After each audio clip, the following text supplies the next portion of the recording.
Hello everyone, আসসালামু আলাইকুম। কেমন আছেন সবাই? আশা করছি আল্লাহর অশেষ রহমতে সকলেই খুব ভালো আছেন। আমিও আমার পরিবার নিয়ে ভালো আছি আলহামদুলিল্লাহ। দিলা লাইফস্টাইলে নতুন আরও একটি ব্লগ ভিডিও দেখার জন্য আমি দিলা আপনাদের জানাই আন্তরিক প্রীতি ও শুভেচ্ছা। তো এই যে দেখছেন, গতকালকে ভিডিওটা যেখান থেকে শেষ করেছিলাম আজ ঠিক সেখান থেকে ভিডিওটা শুরু করলাম।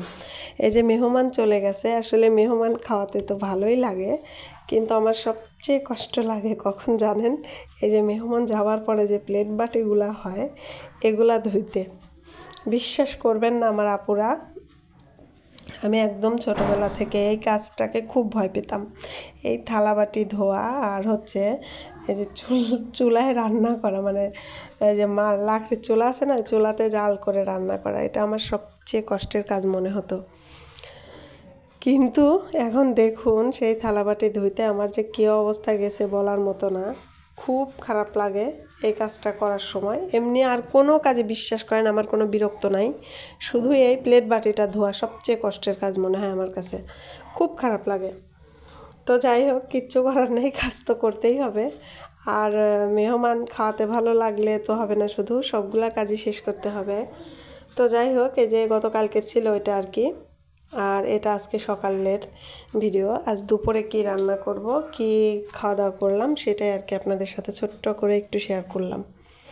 আজকে রান্না করবো, আসলে 2 দিন তো মাছ গোশ খাওয়া হলো ভালোই, আজকে তারপরেও মাছ, তারপরে একটু নিরামিষ আকারে কচু ভাজি করে নিব। এই যে আমি শুকনা মরিচ তেলে দিয়ে একটু জিরা ফোড়ন আর তেজপাতা ফোড়নে এই কচু ভেজে নেব আর কি একটু।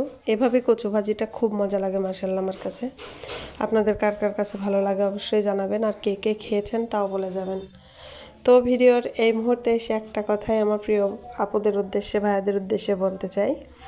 আমার ভিডিওটির কোনো অংশ একটু হলেও যদি আপনাদের কাছে ভালো লেগে থাকে অবশ্যই আমার চ্যানেলটি সাবস্ক্রাইব করে আমার পাশে থাকবেন, আর আমার ভিডিওগুলো দেখবেন নিয়মিত। তো এ পর্যন্ত অনেক আপু ভাইয়ারে আমাকে অনেক সাহায্য করছে, আমার বন্ধু হয়ে পাশে থাকছে, তাদেরকে জানাই অন্তরের অন্তঃস্থল থেকে আন্তরিক শুভেচ্ছা। তো বন্ধুরা, এই যে দেখছেন আমার কচু ভাজিটা হয়ে গেল প্রায়। আসলে এইখানে যতটা দ্রুত কাজ দেখা যায়, এত দ্রুত যদি কাজ সম্ভব হতো শেষ করা, তাহলে যে কত ভালোই হতো বিশ্বাস করেন। এর মতো মনে হয় আর শান্তি হতো না। আসলে সব কিছুই এত দ্রুত শেষ করে ফেলি, মানে 5 মিনিটের মধ্যে দেখেন সারাদিনের সব কাজ শেষ হয়ে যায়। তো যাই হোক, আজ কচু ভাজি তো হয়ে গেল। এখানে যে দেখছেন আমি একটু ইলিশ মাছ রান্না করব কাঁচকলা দিয়ে। আসলে ইদানিং কাঁচকলাটা একটু বেশি খাওয়া পড়ছে, কারণ কাঁচকলাটার আগে ভালো লাগতো না আমার কাছে, এখন কেন জানি না কাঁচকলা দিয়ে মাছের ঝোল খেতে খুবই ভালো লাগে। তো এই যে দেখছেন আমি তরকারির মশলাটা কষিয়ে নিয়ে এই যে তরকারিটা এখন এই চুলায় বসিয়ে দিব। আর আপনাদের উদ্দেশ্যেও একটা কথা বলতে চাই, প্লিজ আপুরা যারা এই প্ল্যাটফর্মে কাজ করতে আসছেন একটু ধৈর্য সহ কাজ করবেন, আর সবাই সবাইকে সাপোর্ট করবেন, কারণ আমরা নতুন, একে অপরকে সাহায্য করলে তবে আমরা নিজ নিজ গন্তব্যে পৌঁছাতে পারবো। এই যে দেখছেন আমার তরকারিটা প্রায় কষানো শেষ, এই যে মাছটা আমি দিয়ে দিব। আমি তো এভাবেই রান্না করি, আপনারা কে কীভাবে রান্না করেন বলবেন, আর আমার ভিডিও কেমন লাগলো অবশ্যই কমেন্টে বলে যাবেন। আপনাদের একটি কমেন্ট আমার নতুন একটি ভিডিও মেক করতে সাহায্য করে। বিশ্বাস করেন যখন আপনাদের ভালো এত সুন্দর সুন্দর কমেন্টগুলো পাই, আমার তো কী ভালো লাগে কমেন্ট করতে, বলার মতো না। যাই হোক, এই যে দেখছেন আমার রান্না এই যে হয়ে গেছে প্রায়। তো বন্ধুরা, আজ এখান থেকেই আপনাদের কাছ থেকে বিদায় নিব।